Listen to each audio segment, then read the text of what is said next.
Blood dripped from his broadsword, freezing before it hit the cobblestones. King Gareth returned from the slaughter craving only his wife's warmth, arriving a fortnight early to a silent castle. Then, a terrified Omega maid slammed him against the shadowed stones, clapping her hand over his mouth. "Stay silent." The northern wind howled like a wounded beast as Alpha King Gareth of the Blackwood Pack rode through the iron gates of Winterbourne Keep. He had been riding for 3 days and 3 nights without sleep, leaving his vanguard behind in the snowy valleys of the Crimson Marches.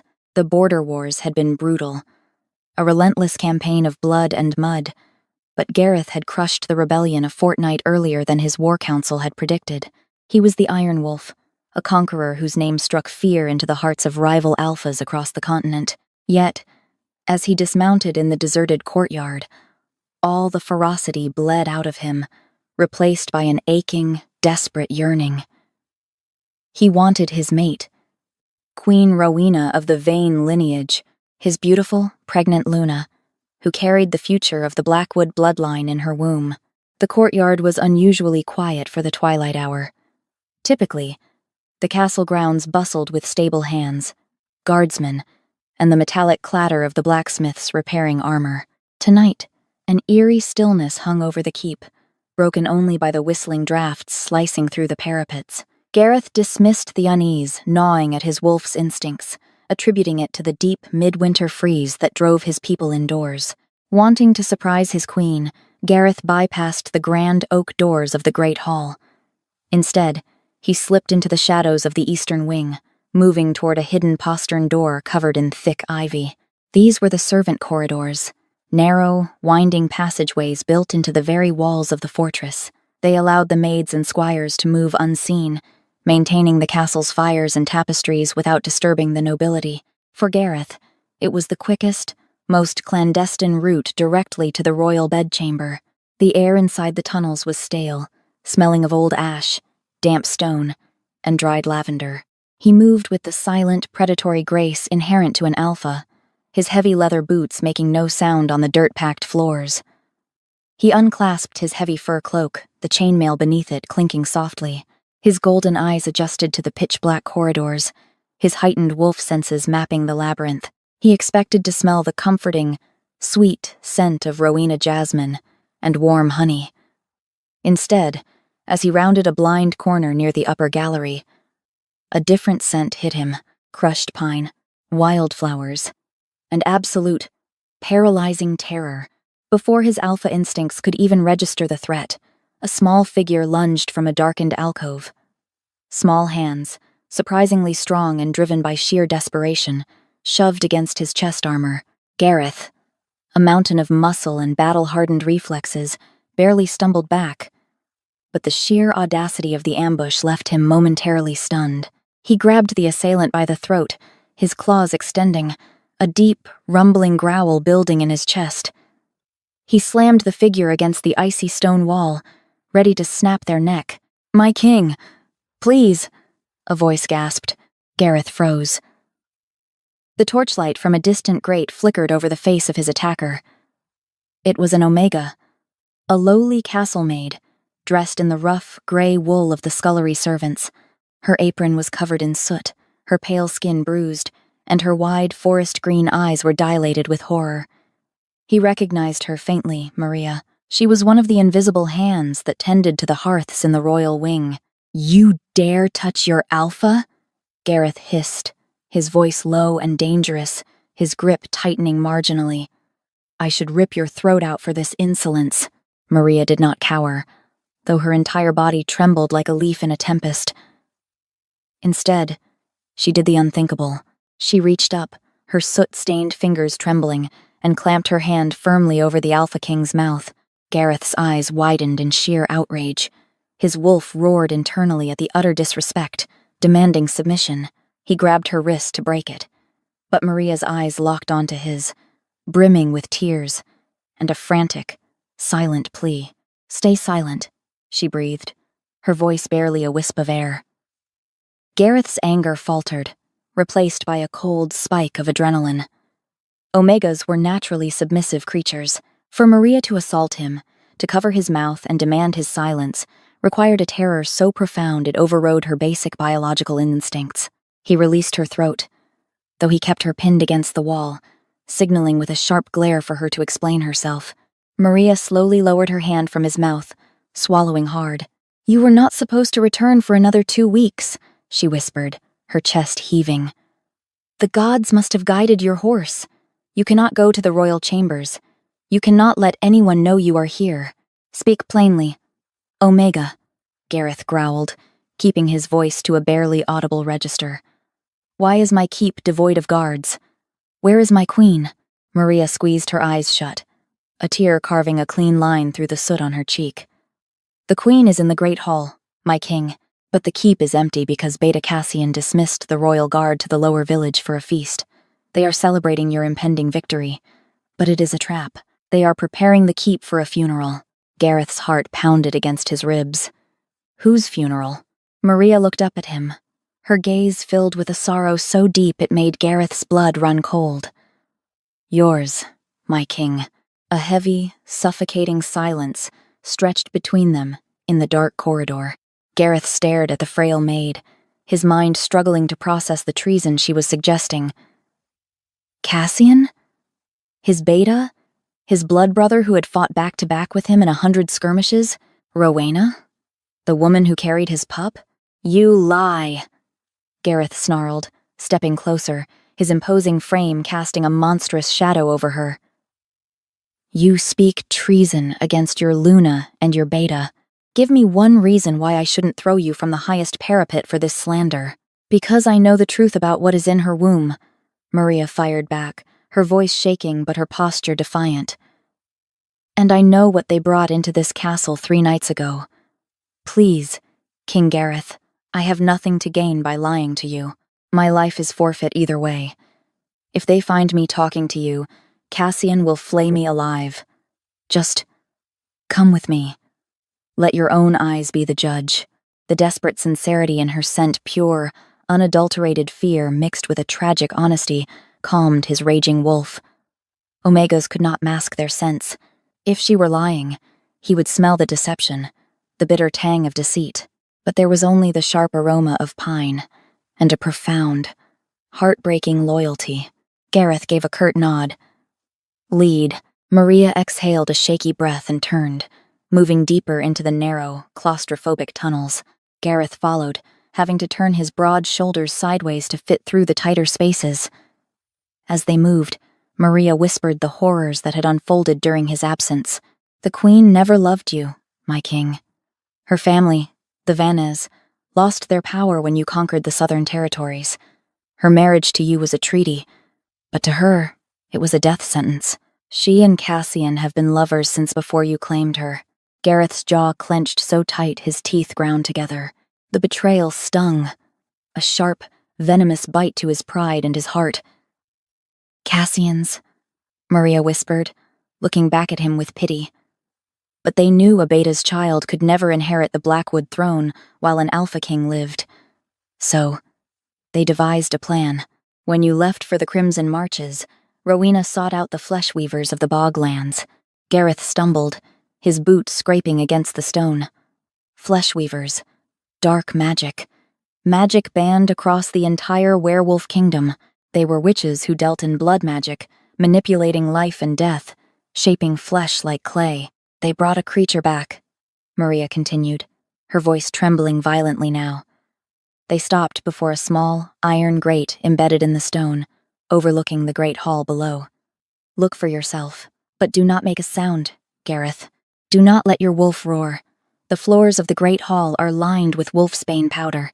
If you step out there in a rage, the guards loyal to Cassian will shoot you down with silver-tipped crossbows." Gareth knelt beside the grate, his golden eyes peering through the iron slats. The great hall was bathed in the warm, flickering glow of the massive hearth. The grand oak dining table had been pushed aside. In the center of the room stood Rowena.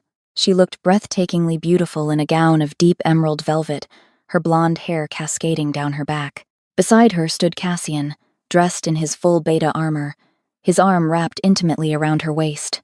Gareth's wolf clawed at his mind, screaming for blood. He wanted to smash through the wall and tear his beta's throat out with his bare teeth.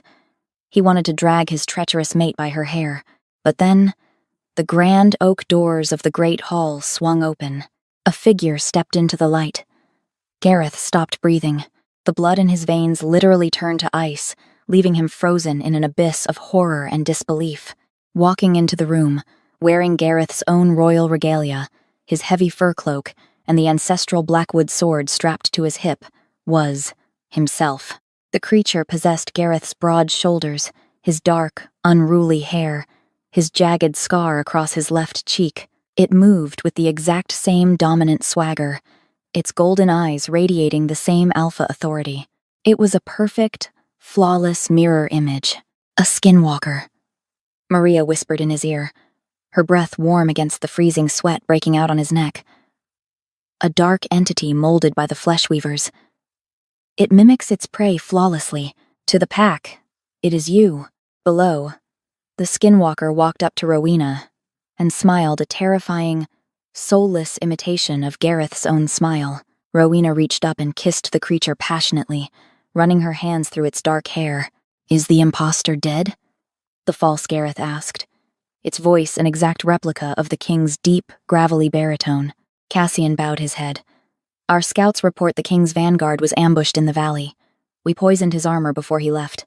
The venom will have reached his heart by now. When the vanguard returns with his body, we will declare that a shapeshifter from the Crimson Pack tried to infiltrate our ranks and was killed. You, my king," Cassian smiled at the skinwalker, "will tragically mourn the death of the imposter who dared wear your face, solidifying your reign." Rowena laughed, a cruel, silvery sound that made Gareth sick to his stomach. "And then, my love," she touched her swollen belly, looking at Cassian, "the true alpha heir will be born, and the Blackwood legacy will be wiped from the earth, replaced by the Vane bloodline." In the walls, the real King Gareth looked down at his own hands. In the dim light, he saw it, the faint, dark, necrotic veins spiderwebbing up his wrists from where his leather gauntlets rubbed against his skin. The slow-acting poison. He was already dying, and his kingdom had already been stolen without a single sword being drawn. He turned his head slowly to look at the trembling Omega beside him. Maria reached into her apron and pulled out a small, glass vial filled with a glowing, silver liquid. "I stole the tears of the moonflower from the royal apothecary," Maria whispered fiercely, pressing the vial into his massive, poisoned hand. "It will stall the venom, but it won't cure it. My king, we have lost the throne room, but we have not lost the war. If you want to take your pack back, you have to die tonight." Without a second thought, Gareth unstoppered the glass vial and downed the glowing silver liquid. The reaction was instantaneous and agonizing. It felt as though he had swallowed liquid fire, the tears of the moonflower violently clashing with the bog venom already corroding his veins. He fell to his knees in the cramped passageway, biting down hard on his leather gauntlet to stifle the feral roar tearing at his throat. Black bile rushed to his lips, but he forced himself to breathe through the searing pain. Maria dropped to her knees beside him, her small hands pressing firmly against his broad, trembling shoulders. "Breathe, my king. The silver is burning away the rot, but it will leave you weak. You cannot shift into your wolf form. If you do, your accelerated heart rate will pump the remaining venom straight to your brain." Gareth gasped, his forehead resting against the freezing stone wall. The necrotic veins on his wrists had stopped their terrifying march upward, stalling into a sickly, bruised purple. He survived, but he was a ghost in his own castle. "Where do we go?" Gareth rasped, his voice a broken shadow of its former commanding boom. "The entire keep will be heavily guarded by Cassian's loyalists by morning. If I am dead to the world, I need a grave." "I have already prepared one," Maria said, pulling him up by his uninjured arm. Her strength was astonishing for an Omega, fueled by a terrifying resolve. Below the dungeons, the ancestral crypts. Cassian ordered them sealed months ago because Rowena claimed the stagnant air made her ill. No one goes down there, not even the rats. They moved like phantoms through the suffocating darkness of the servant tunnels, descending deeper into the bowels of Winterbourne Keep. The air grew frigid, heavy with the scent of ancient dust and decaying limestone. When they finally pushed through a rusted iron grate, they emerged into the sprawling, cavernous crypts where generations of Blackwood alphas lay in eternal slumber. It was a labyrinth of stone tombs and crumbling statues, completely cut off from the world above. Maria guided him to a small, hidden alcove behind the massive sarcophagus of his great-grandfather. She had hoarded supplies here: a bedroll of stolen wool blankets, dried venison, canteens of fresh water, and a makeshift apothecary station filled with dried herbs and stolen bandages. Gareth collapsed onto the bedroll, his massive frame shivering as the fever of the poison took hold. He watched through half-lidded eyes as the soot-stained maid immediately set to work, lighting a single, heavily shielded candle and grinding a paste of charcoal and snow lily to draw out the toxins from his skin. "Why?" Gareth finally asked, his golden eyes locking onto her forest green ones. "You are an Omega, a scullery maid. If Cassian catches you, your death will be unspeakable.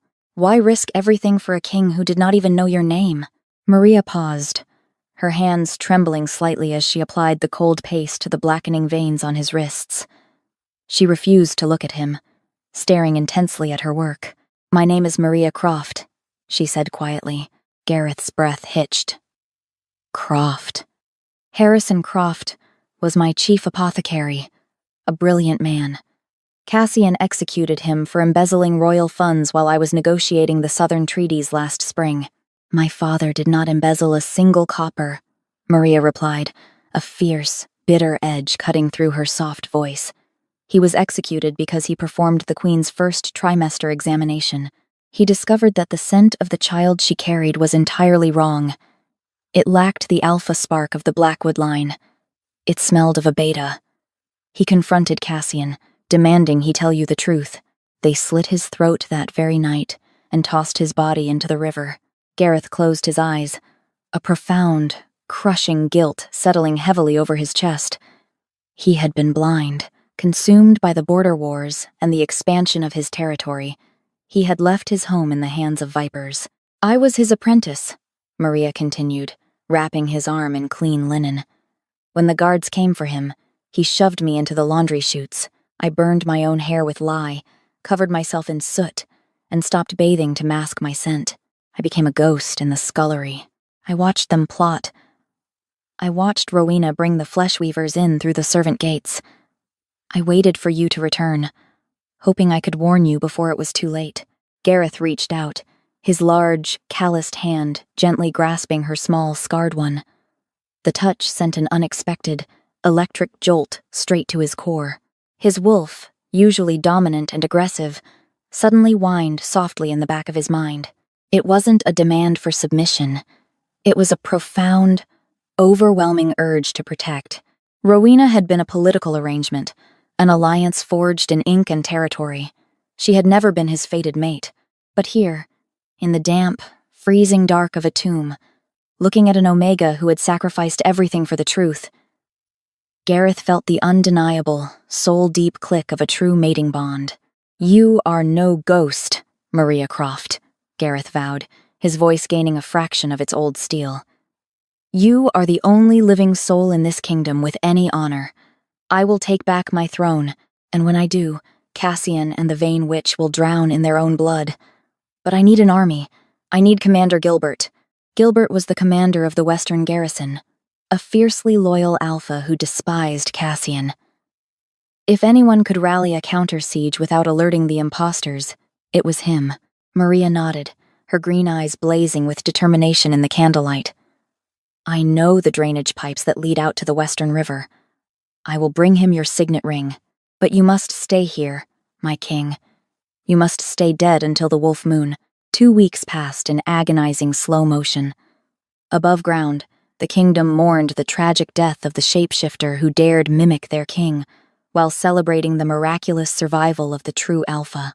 The keep was draped in black and gold banners, preparing for the grand winter solstice feast under the full wolf moon, a night where the king would officially name his unborn heir.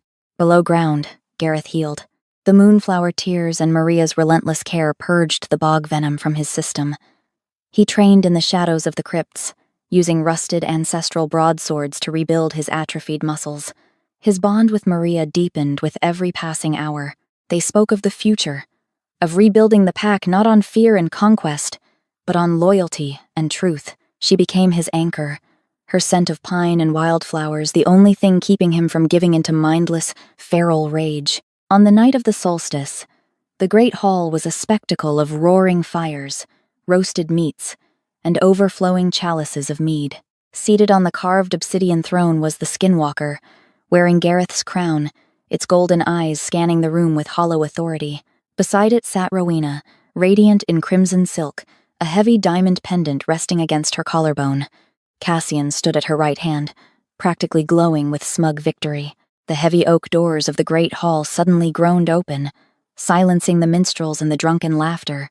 Commander Gilbert strode into the hall, clad in his heavy battle armor, his hand resting casually on the pommel of his sword.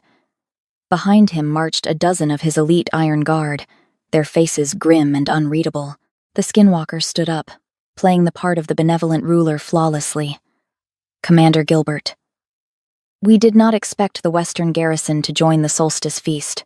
You leave our borders unguarded. I come bearing a tribute, my king, Gilbert said, his voice echoing loudly against the vaulted ceilings. A relic from the ancestral crypts. We found it wandering the dark. The ranks of the Iron Guard parted. The entire hall collectively gasped, the sound sucking the oxygen from the room. Gareth stepped forward. He did not wear the fine silks or the polished plate armor of a reigning monarch. He wore the rusted, ancient chainmail of his forefathers, his face pale, his dark hair grown wild and unkempt. But his golden eyes burned with an inferno of pure, unfiltered alpha dominance. Beside him stood Maria, her head held high, clutching the Blackwood signet ring. Rowena screamed, stumbling backward and knocking over a heavy silver chalice. Cassian drew his sword, his face draining of all color. Treason! Cassian roared, his voice cracking with panic. Guards! The shapeshifter has returned. Kill the imposter. The castle guards hesitated, looking between the two identical kings. The scent in the room was a chaotic storm of confusion. The Skinwalker narrowed its eyes, stepping down from the dais. You are a persistent parasite, it spoke, perfectly mimicking Gareth's gravelly tone. I killed you in the valley. You killed a decoy. Gareth lied smoothly, stepping forward to meet his imposter in the center of the hall. But you made one fatal flaw, Cassian. Flesh weavers can perfectly mold bone and skin. They can steal memories and mimic a voice. But they cannot forge the blood of a true alpha. Without warning, Gareth drew the rusted ancestral blade from his hip and slashed it across his own palm. Bright, crimson blood welled up, dripping onto the pristine marble floor. The scent of genuine, undeniable Blackwood alpha blood hit the air, a heavy, metallic aroma of ozone and dark forest that immediately forced the weaker wolves in the room to bare their necks in submission. Gareth pointed his bleeding hand at the Skinwalker. If you are the king, bleed for your pack. The imposter froze. Cassian lunged forward. Do not listen to this trickery. Slay him. But the Skinwalker realized the charade was over. Its jaw unhinged in a grotesque, unnatural manner, revealing rows of needle-like teeth, and it let out a deafening, unnatural shriek that sounded like tearing metal. It lunged at Gareth, its fingernails elongating into jagged, bone-white claws. The great hall erupted into chaos. Gilbert and the Iron Guard clashed with Cassian and his loyalists, the sound of ringing steel and snarling wolves echoing off the stone walls. Gareth met the beast's charge head-on. The Skinwalker possessed his strength, but it lacked his soul. It fought with mindless savagery, slashing at Gareth's rusted armor.